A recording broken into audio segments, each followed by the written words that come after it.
So, but okay.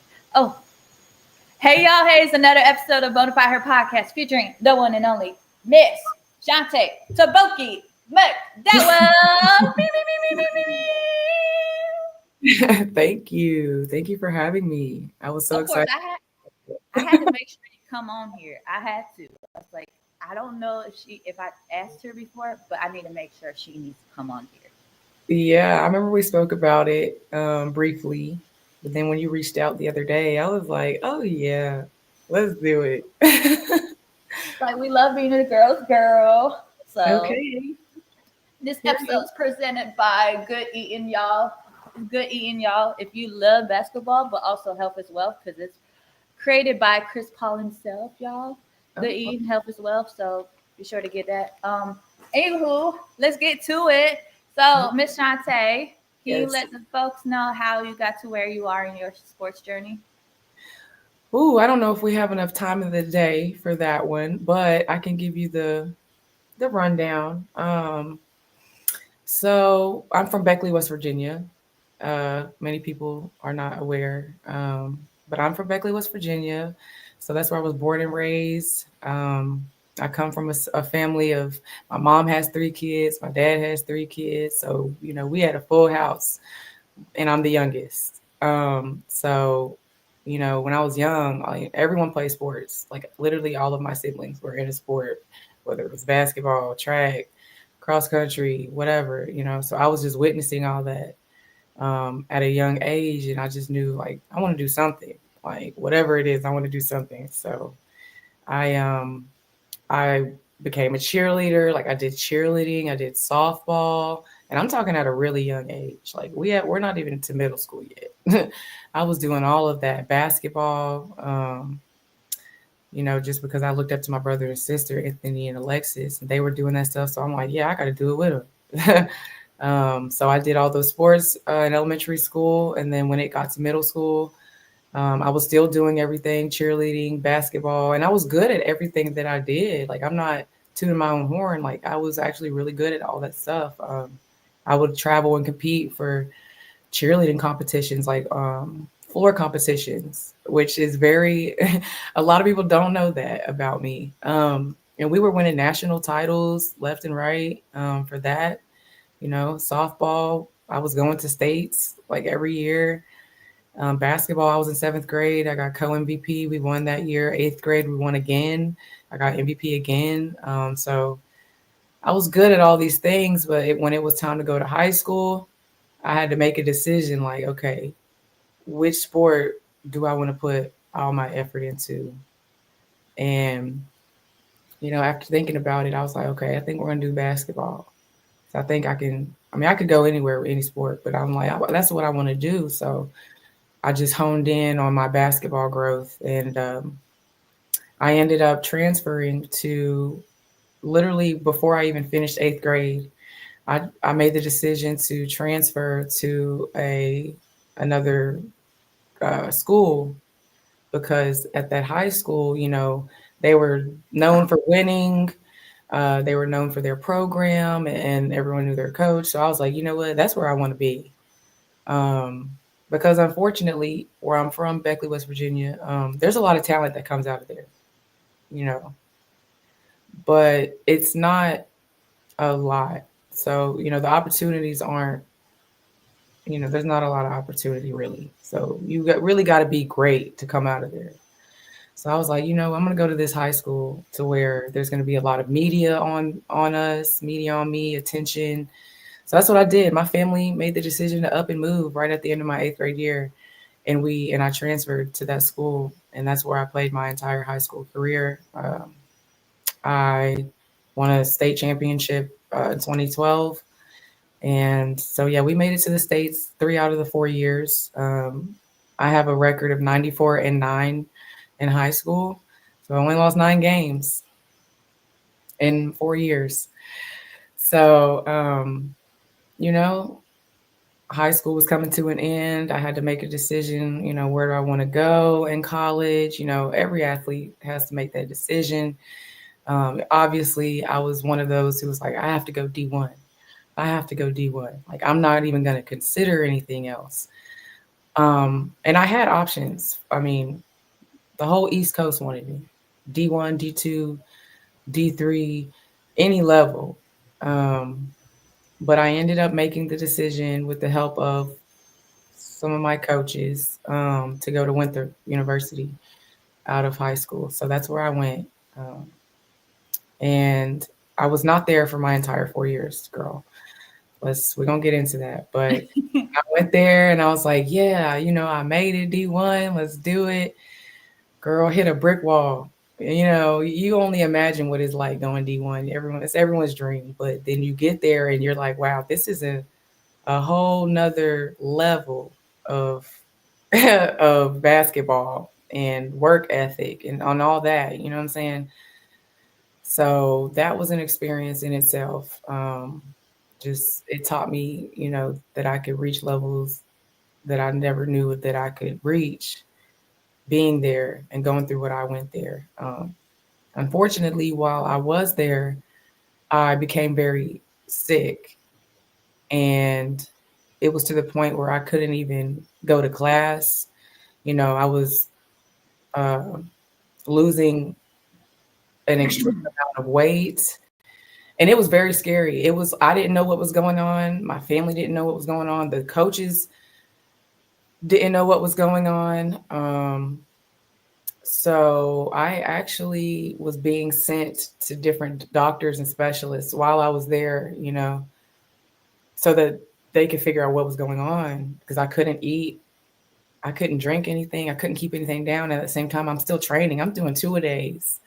I'm in the gym for half the day and then in class for half the day, trying to at least. So I was sent to Cincinnati, Ohio, and they there were able to diagnose me, which was with gastroparesis. It's another word for stomach paralysis. So like my stomach muscles just weren't working. That's why I wasn't able to, keep anything down, or I mean, something as simple as, me taking a drink of water, it would come right back up. So they were able to diagnose me, and it got to the point where I was like, okay, I can't be here in Rock Hill, South Carolina, and I have to continue to go back and forth to Cincinnati, Ohio. Like, that is a trip.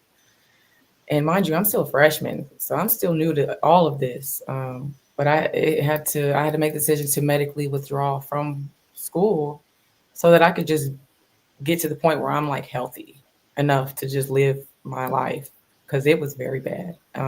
So that was an emotional, time in my life, because I'm like, man, I finally made it to where I wanted to go. And then this happens.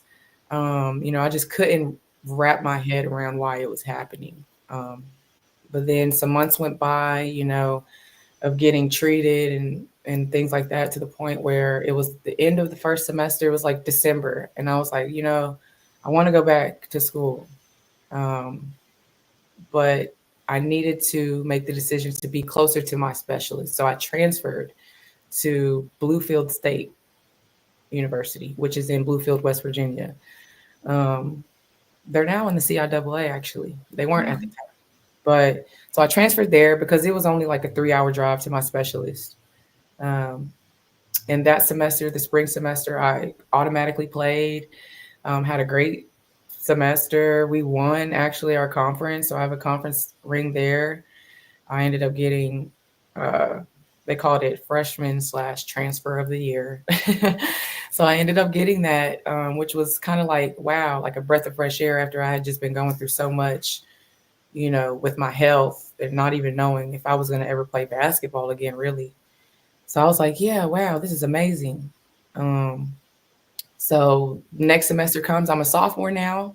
I'm like, oh yeah, ready for whatever. I'm ready to win again. Like, and then something happened the first semester of my sophomore year, which is not known to many folk other than the people who were there. I was physically assaulted by one of the gentlemen on the men's team. And so after that happened, it kind of like everything came to a halt. Like, I was lost, basically, mentally. It was just hard for me to do anything, really. And I'm still dealing with my health at this time. So I'm just kind of like lost, so I had to go through all of that process, the court process, and um, that emotional just time. And I stayed there through the rest of the semester, but it was to the point where I was like, I don't even want to be here anymore, like at that school. And I'm like, and I just talked to my coach and I told him like, I can't do this. Like I can't. So I just stopped. I put basketball on hold after that happened. And um, Somehow the connection was made with a prior coach that I had when we won the conference championship. He reached out to um, the coach who was Coach Joyner at the time at Johnson C. Smith. To have a young lady, this and that. I just need to get her somewhere. She can't be here. So it was like, yeah. So I transferred again. I'm a sophomore and I'd already transferred 2 times at this point. So I'm like, man. And at the time I was injured too. So I had also injured my knee while I was during that first semester of my sophomore year. So yeah, I'll go to Johnson C. Smith for the spring semester of my sophomore year. Um, and basically the whole time I was just rehabbing. I couldn't play. I was hurt. I was just rehabbing, going to classes and whatnot. And, I was not making all of the best decisions. And that's something that I'm very real with myself. You know what I'm saying? You got to be like that if you want to grow as an individual. So I was not making the best decisions. And so, you know, at that point in time, and I'm still dealing with everything mentally, like with what had just happened, like it just was like this dark cloud over my shoulders the whole time, even to this day. But so I'm like, man, Coach and I sat down, Coach Joyner, and we're like, man, I think me should be somewhere where I'm closer to family and I have that support system because at that, I was just wanting to be anywhere. Like as long as I'm by myself, I'm independent, I want to be there. And I didn't realize that I needed the support of my family during that time to help me heal, to help me get past some things, to help me grow. So I ended up transferring again to a JUCO in Northern Maryland. Maryland borders West Virginia, so it was still a drive for my parents and family, but it was a little closer. So I went JUCO, and I'm like, okay.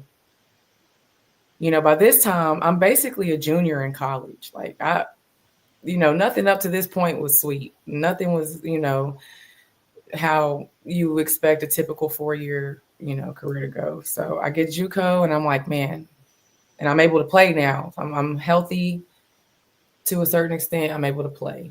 I was there for a year. I had an outstanding year. It was one of the best years I had in my college career. I became an All-American that year. I was awarded second team All-American by the NJCAA. We became nationally ranked. I was in all of the leaderboards across the country, points per game, assists per game, field goal percentage, you name it.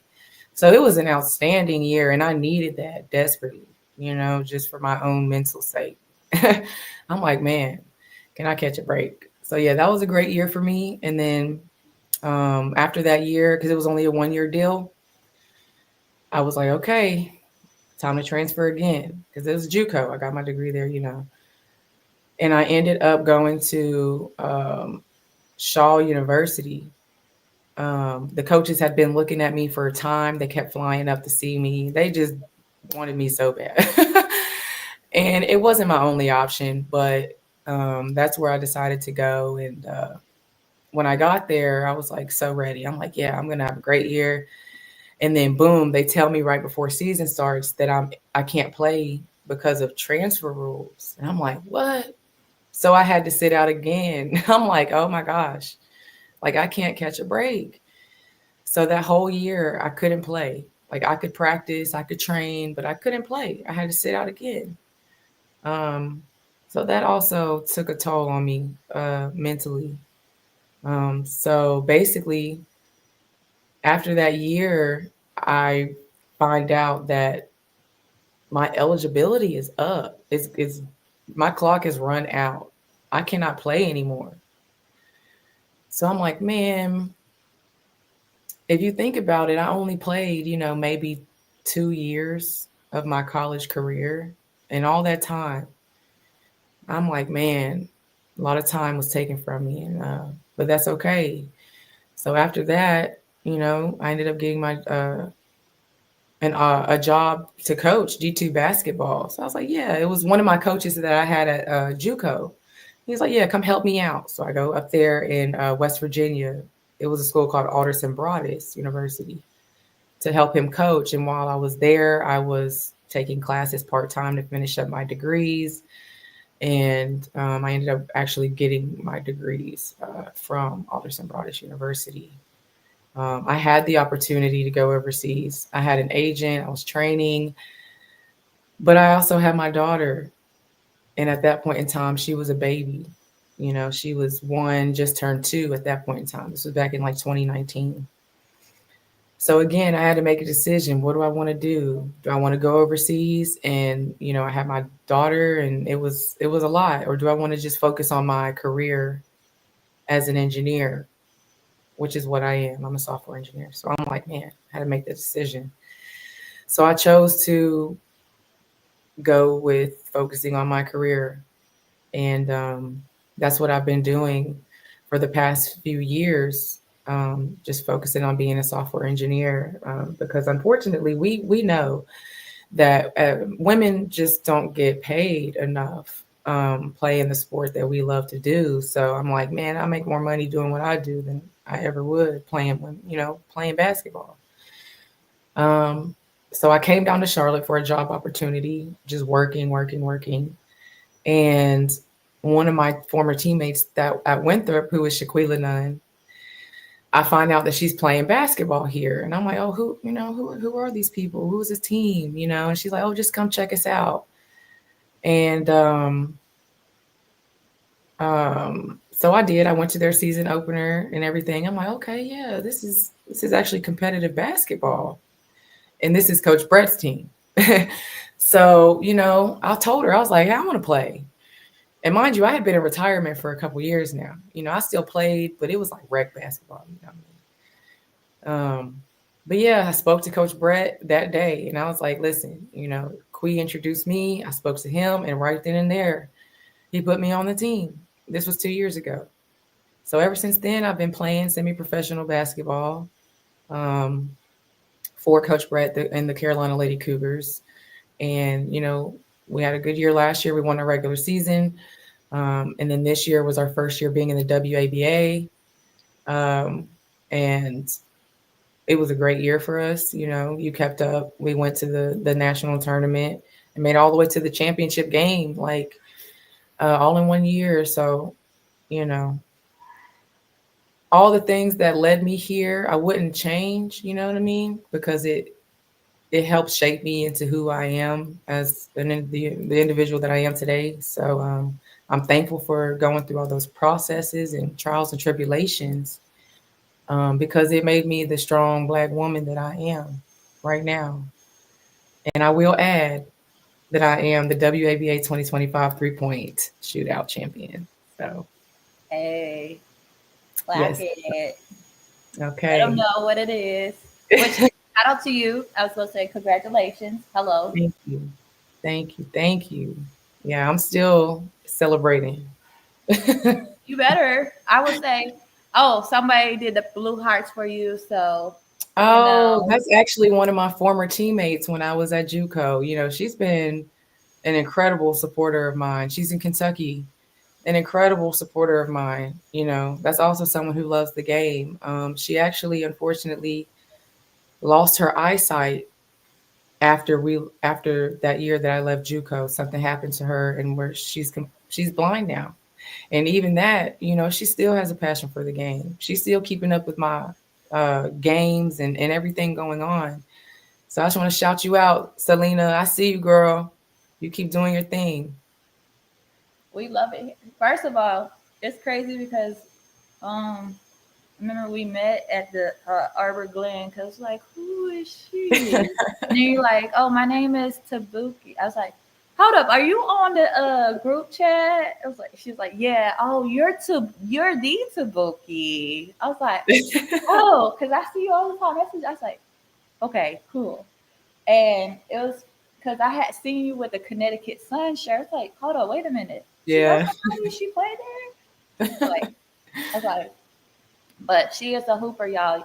She Miss Tabuki is a hooper because I was blessed to got a chance to be on her team from like the 2 to the 3 to like finally 5-on-5, and I was like, oh yeah, let them know. Mhm. Oh yeah, we're gonna rock out. No matter what team I'm on, we on the winning team, girl. And that's on period. So Okay. my question for you is: so you went to all the colleges you went to, you were D1 mid major, JUCO, the HBCUs, and my question for you is, what would you say are some of the misconceptions when it comes to the mid major, JUCO, and the HBCUs competitions? I think there's one common misconception if you're not in the Power Five, and that would be the level of competition is just not the same. Being that I went to all these non-Power Five schools, everyone's always going to be like, "Oh, the talent isn't there," or the just the level of competition isn't going to be, all that good. Well, that's a lie, because even when I was at JUCO, we're playing, we're playing some really good, talented people, that are just JUCO. They just, whatever their circumstances were, it led them to JUCO.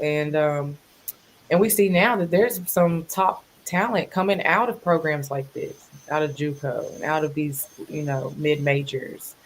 So I think the misconception would be that the just the competition isn't what it's going to be like, or not as good as if you were at a Duke or something like that, and it's just completely false. So I came across some really talented individuals um, when I was at some of these schools. Because JUCO bring out some dogs in Some people. dogs, girl. Like, Seriously. people would be surprised. Like, they get out the mud. They get it out the mud. Like, If it's anything, like their work ethic is like, I wouldn't say better than those who are at, a higher level, but it's more intense because you have that much more to work for and achieve when you're at that level. So, man, I've seen it firsthand. I remember, so I was at Cape Fear, and by the time I graduated, they first started their women's program. I'm like, so y'all gonna start by the time I graduate? Okay. So, but you, like, a lot of people, like, just kind of downplay how, like, oh, it's just, you're not that good, or like your grades was probably like, Right. people don't understand, like, there's a reason why I say some people transfer. It's the same thing why some people transfer for multiple reasons, because they not getting the playing time. They may be missing family. They want to be closer to family. It's a lot Mhm. of things, and like until like you are in that person's shoe to understand, you cannot like be so quick to judge. You got to hear them out. So, Yeah. and you, girl, I'm telling you, you got some supporters today, ma'am. You got I see. I see. I do, I'm blessed to have had the support throughout my entire life that I have. Whether that's coaches, um, or family, my family being the main one, my mom being the main one, who's I just saw her put a heart or something. She's gonna support me in everything I do. It doesn't matter how big or small. So my support system has been there throughout my entire life, and I'm so thankful for that, because when you see that there are individuals and young people out here that don't have a support system, it just makes you that more thankful and appreciative of what you know, in my example, what I do have and have had my entire life. That's real. And Hmm. you mentioned the WABA, which is a great league for opportunities for women basketball players to continue their sport. Do you hope to see more, leagues for women hoopers to continue their career and everything? Of course. I mean, I always, want to see us succeed and have the same opportunities that men do. Unfortunately, it's taken us this long to get to where we're at. I'm thankful that we are here now, um, but we still need to see more opportunities, and that's not just with women's basketball. That's with any women's sport. We always need those opportunities for for us to get to where we want to go. For sure, because with you have the Unrivaled that's about to have their second season, which is like the 3-on-3 league, which is like this is dope. Like you It don't is. It really is. I'm like, you don't see this in like men's pros unless it's like kind of like the semi pro, but like an actual like unrivaled pro, like where they have more like say resources for some Mm, women, especially like, a lot of women that are mothers and but mm. I will say the mothers that be hoopers, they bounce back so quickly. I'm like, yo, yeah. Yeah, I don't know, cause like it's so crazy. Cause as soon as I had my daughter, I was back to training 3 weeks later. I don't know. We mothers are strong. We some strong women. To be a mother and an athlete, like, come on now, we're some super women. Period. Like Superwoman right there, period. So Okay. because I like I said, I was like, man, because like you have De'Erica, you had Skylar, just all of I'm like, oh, Hmm. they yeah, like I'm here for it. Right. So my question for you is, when it comes to representation, how important is representation when it comes to women's sports? Representation means everything when it comes to women's sports. Um, if we don't have that representation on our behalf before us, then, you know, we're not going to get to that level of respect that we deserve. Um, so it's important. It's very important. It's probably one of the most important things. That's real.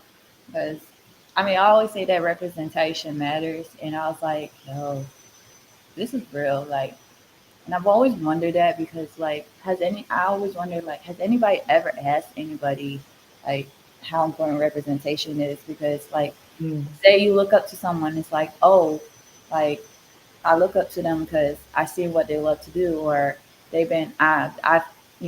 I'm very similar to what they've been through. It's like, that's real. Like, Right. And we're blessed in the era of technology and social media now.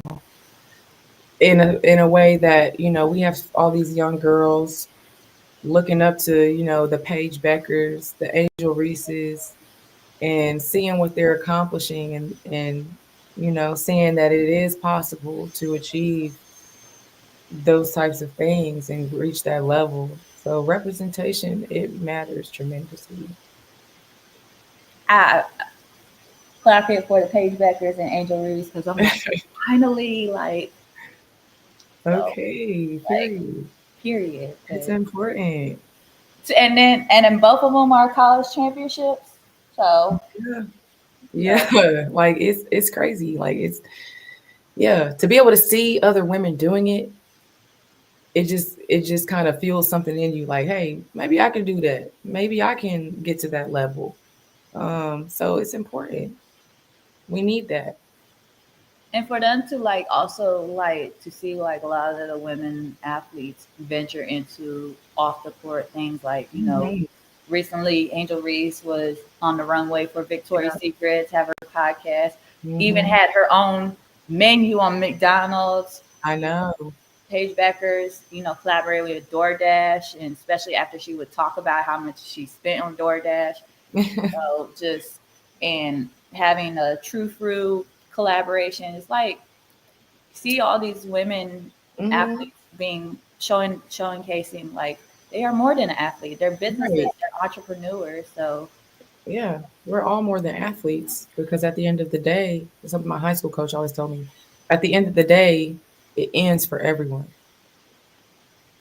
Whatever reason it is, injury or you just age out of it, you get too old. It ends for everyone. So, you know what I'm saying? We're more than athletes. I'm an engineer. I'm a mother. There's so much more to it. Um, so yeah. at least in my question, we were just talking about more than athletes, and I always say that athletes are humans first. So for Mhm. you as an athlete, a mother, and a black woman, how important is mental health? As you know from being told my story, mental health is so important. Being an athlete, especially in today's world, with everything being accessible, social media, you know what I'm saying?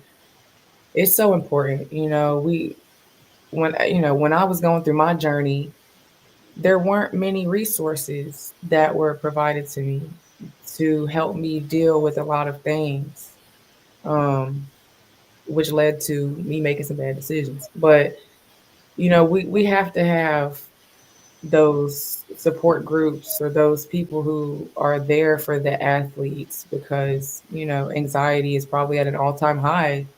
I have athletes I train, so I have some players who just some days they're just anxious, just the pressures of life. And so I'll just be like, listen, take today off, take the weekend off, go do something you love to do, whether that's painting, drawing, going for a walk. Don't even think about basketball.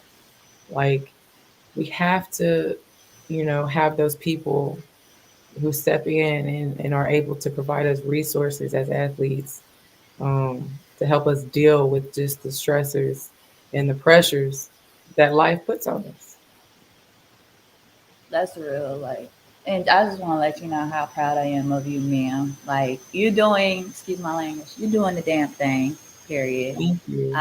Thank you. To see you balancing, with motherhood, engineering and basketball, like, folks don't understand how, like it ain't easy, but when you do what you love to do, you gonna make it work.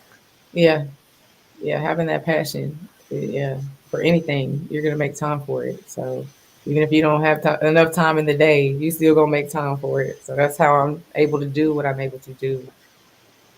But see, I'm telling you, you got people like supporting you, like, like the love Oh, is real, girl. I have So a major. I'm telling you, I'm so blessed. God put these people in my life for a reason, and I do not take that for granted. Not one time.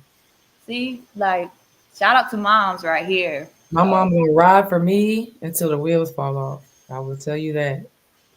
Like ride till dawn. Like, ride. That's my ride or die right there. You know what I mean? Like, seriously. Like, yeah. Anytime I need her, she's there. Even at the almost age of 30. I'll be 30 in December. But even at the ripe age of 30, she's still here anytime I need her. So thank you, Mom. Girl, you look good for your age. That's like, hey, she don't look 30. So Thank you, girl. Thank you. I try. I will say when you enter your 30s, it's a little different. Okay? Yeah. A little different. I'm 33 and I don't look like it, so it's fine. It's like God blessed me with that. Okay. So, Okay. I know that's right. when you pray, drink water, and mind the business that pays you, you're gonna feel look young for the rest of your days. So All right. Okay. Period. Grab my water with me right now. Okay. So my question for you is: I remember you're good friends and with Courtney Williams. Shout out to Courtney because Yes, that's my girl. she's doing amazing, Oh especially yeah. with her stud buds like I live know. brand. I love to see it. I completely support her in what she's doing. You know, what's it like to see, Courtney continuing what she loved to do, especially like you good friends with her and she's just, she's collaborated with Moolah Kicks and just Mhm. doing what she is doing with both on and off the court. It's amazing to see um, that, you know, that she's even, that not just her, but that since we're talking about her, that she is able to do things that she loves to do and be her true authentic self and, not face backlash for it. Um, it's really inspirational, honestly. She inspires a lot of people. My sister loves Courtney. He's like, girl, tell her I said hey. I'm like, Alexis, calm down.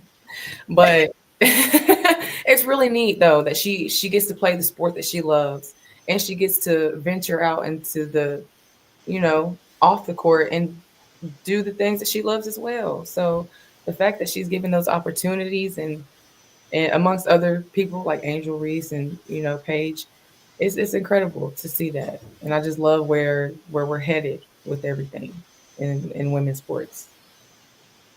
For sure. Do you hope for like, with recently like like especially the W like you like with a lot of people vocaling about, especially the players vocaling about like say more safety precaution and protection around them. Do you hope to see for like people to protect them more, especially with a lot of people forget that these are humans. Like you can't Mm, like just say craziness to them. Like do you hope mm, to see like, you know, more protection where they're able to play the sport without feeling like the fear of they getting hurt mentally and physically. yeah. Yeah, that's big because we the athletes, we are the product, right? Without us, there is no, there's no audience, there's no fans. So we have to have protection and protocols in place so that, um, we can give people what they want. And we can also do the things that we love to do, like play and put on a show. Yes, having those protocols and in place is very important because, like I said, we are the product, and without the product, you're not going to have really. There's nothing else. There's nothing else. So that yeah, that's important. For sure. Especially with Nafisa, like vocalizing that and just I'm like, kudos. I Like know. I saw that, so and I but yeah. like hey, sometimes like I would say, closed mouth ain't gonna get fed. Like if you gotta Hmm. speak up how you feel, especially if you're very passionate about something and something ain't like going right, you're like, look, some things need to change. Like if Yeah, yeah. You have to advocate for yourself, especially when you're part of the product. Like you have to be able to advocate for yourself as an athlete. And because if you don't, then who will? You know what I'm saying? You're just going to be a machine, and nobody wants to be that. You want to feel valued, you want to feel respected, you want to feel heard in the things that you're feeling. So, yeah, yeah. girl, and you say all the three, so you said the three things I always say. You feel heard, seen, and respected. Like I was like, Yeah. yes. 'Cause I'm telling you, I'm so big on that. Like, you got to be able to provide a platform or a space where people are able to be heard and seen and Mm, appreciated. Because there's a difference. I always say there's a difference between being appreciated and being tolerated. mm, So, like, it's like I refuse to feel like be treated like a toleration. I'm gonna be I rather be appreciated for what I'm doing and providing, like even if I'm working hard, than being tolerated where you're like seen as a statistic or seen as mm. another number and stuff. So Yeah, that's but important. for, I'm telling you, girl, I'm telling you. It's so important. I literally find myself doing this now since you said it. Yeah, Yes, me too. My question for you is, if there was a word or phrase to describe your journey, what would it be? Mm, my long journey. I would say resilient. Resilient. Because, you know, going through everything that I've been through, I could have easily just have given up, but I didn't. And like I said, I've always had the support system. I've always had people behind me who keep pushing me because they see where I'm headed, even at the times where I didn't even know where I was headed. So because of that, um, I just kept going. I kept going, and then it got to a point where I started seeing the value in myself and what my goal was and everything. So I just kept going, and I stayed focused, and I was able to overcome a lot of the things, the downs that I went through. I was able to overcome and push through it, and now I'm thriving. I'm very successful, and I'm thriving in life. So I would say that my journey has been resilience. Oh, that's a great word. Like, that might be the word of the year that I've been hearing a lot. Resilience. It's like, ooh, that might be. It's like, I like Yeah, that word. I like that. It's it's like, true. It's true though. Like it's very true. You know what I'm saying? And I just want to be an inspiration to my athletes and to my daughter who's 6 years old. I want to be able to take everything that I've learned from all my experiences and show them the path, the right path to go. I'm very open with them too. I'm like, listen, I done been here and done that. And I can tell you it didn't lead me anywhere. So I'm able to be real with them because of the experiences that I went through, and came out on top. So I've been my whole process is just resiliency. girl, we're going to have to show you the love right here. Right here. So, Thank you. like, look at that. Like, look at God. Look at the Yeah, support. Like, I'm telling you, when you get the support, it feels like amazing. It's like, oh, like you, like they actually believe in you and your dreams. Like when there's days like, you know, you don't believe in yourself. There's people like, I see you. Like, keep going. It's like it brings you motivation, and you are an inspiration to Goofy. Like, always know that. So you are thank you. inspiration. Thank you so much. And you are as well. I do my best. I try. I Hey, that's all we can do, right? I literally pray every day that I could inspire somebody or just make them happy or put a Mm. smile on someone's face or make their day because it costs nothing to be kind. So, Oh, amen. Amen. so I always ask my guests this question, and Bonafide means authentic and unique. So, what makes Miss Chaunte Tabuki McDowell Bonafide? What makes your story stand out? What makes my story stand out? My story is unique, yeah, but so is everyone else's. Um, but I think that my ongoing journey um, with God has made my experiences and my journey unique. To know and to understand that God has been there through everything that I've been through, not to break me. I wasn't put through those things to break me or to demean me or belittle me. God put me through those things so that I could get to this point where I'm an inspiration, to where I know, right from wrong. My daughter just gave me a heart.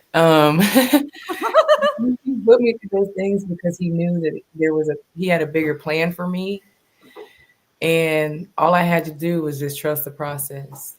And that's exactly what I do with the help of my mom, who's been a big influence, on that aspect of my life.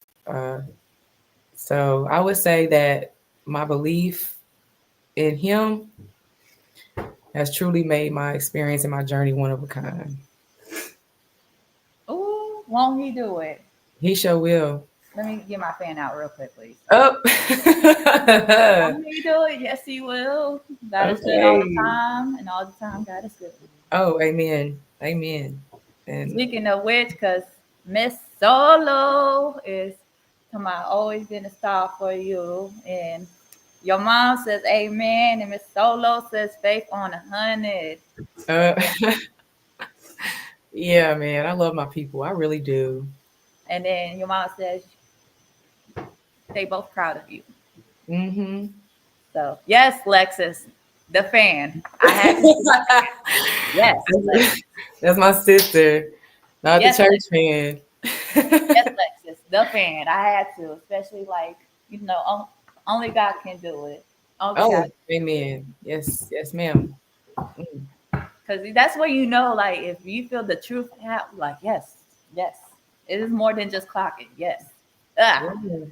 So Yes. Okay. I'm telling you, girl. Trust the process. Trust the process. Because even what you were telling me earlier before we started with just, sometimes things aren't where you want them to be with everything, especially with your podcast and etc. Trust the process. Trust in Him because you are truly an inspiration to so many people, myself included, because I know a little bit about your journey. So your blessings are coming. They're already in the makings. So you just keep doing what you're doing, and I'm telling you, you'll get to where you want to be at. I might cry a little bit later on, but yeah, this is gonna be a little clip, but I like meant it this is though. what happens like when you know a like girls, women supporting women, because Lord knows we need more of Mhm. that. We need more of that. So, Yes, I meant it though. You're amazing, and I'm appreciative that you even asked me to come on here. girl, I told you I needed you to be here, and that's on period. Okay. It's on period because I was like, I have to have Miss Tabuki come here. Like, I need her on here. Like, I know we spoke about it, but I know she got something. I know she do. Oh yeah. Oh yeah. And thank you for having me. Hopefully, it's just nice to, get your story out. Because honestly, a lot of people being in Charlotte, a lot of people don't know me. I'm not from here. Most people I play with or encounter, they're from here, so they've known each other for years. A lot of people just don't know me or know anything about what I've been through. They just see me now. They're like, man, like she can hoop, and oh wow, she's got a good job. But like, there's a lot that I went through to get to where I'm at now, and to be able to say I've accomplished so much. Like, so it's opportunities like this, you offering to bring me on here to where I can actually tell my story, and hopefully someone's listening to where they're like, man, you know what I'm saying? Like if she can get through that, then so can I. Hey, you gotta celebrate your wins. Do Hmm. what's best for you and do what's good for you and your mental, and do what makes you happy and do what makes you you in all capitalizations of YOU. So, Period. Okay. Because I'm 100% me. so Miss Tabuki, can you let the folks know how where they can support and find you? Well, that's an interesting question. I guess social media, Instagram, at Tabuki. Is it at Tabuki or at Tabuki 22? Tabuki 22. 22. That's sad that I don't know that, but it's at Tabuki 22. You can find me on Facebook, Chaunte McDowell. Um, you can also find me because since I play for the Carolina Lady Cougars, you can go to their Instagram as well at Carolina Lady _ Cougars, and check me out, see a little bit about what I can do on the court. Hey, she's a winner, y'all. Y'all be sure to follow the queen herself at Tabuki22, and that's TABOOKIE, and number 22. And Chaunte McDowell, just like how it's spelled on the Yes, name right there. And yes, then the Carolina Lady _ Cougars on Insta, because She got highlights, y'all. She does. Yeah. She don't just talk the talk. She walk the walk, and that's on period. So. And one thing that I might add, this is tooting my horn a little bit, but I did lead the team this year in points per game. I was in the leaderboard this year for the entire WABA, top 7, I think it was, in points per game and assists. So you better celebrate that, man. Okay, we will celebrate those. Okay. Let them know, y'all. She a scorer. I'm telling y'all, she a winner both on and off the court, y'all. Y'all better. Okay, I know that's right. So you can toot your horn. Don't say I don't want to toot. You better toot your horn. I do, but you know what I'm saying. I'm also humble. But when I have wins like that, we're gonna let everybody know. I know that's right. And your sister say toot toot. Our sister is a mess. That's my girl though. I know that's right. So be sure to check out the live replay of Bonafide Her Podcast, episode 176, featuring Miss Chaunte Tabuki McDowell. Ooh, that's my little moment. Ooh, I told you. My podcast is raw real, so that's the best part. Raw real. So that's how it should be. So you're gonna see the bloopers, you're gonna see some little it happened. So be sure to check out the live replay of Bonafide Her Podcast, episode 176, featuring Chaunte Tabuki McDowell. You can check out the live replay of it. And be sure to follow Miss Tabuki, as she said. And thank you guys for tuning in. You guys are so appreciated. Peace. Thank you.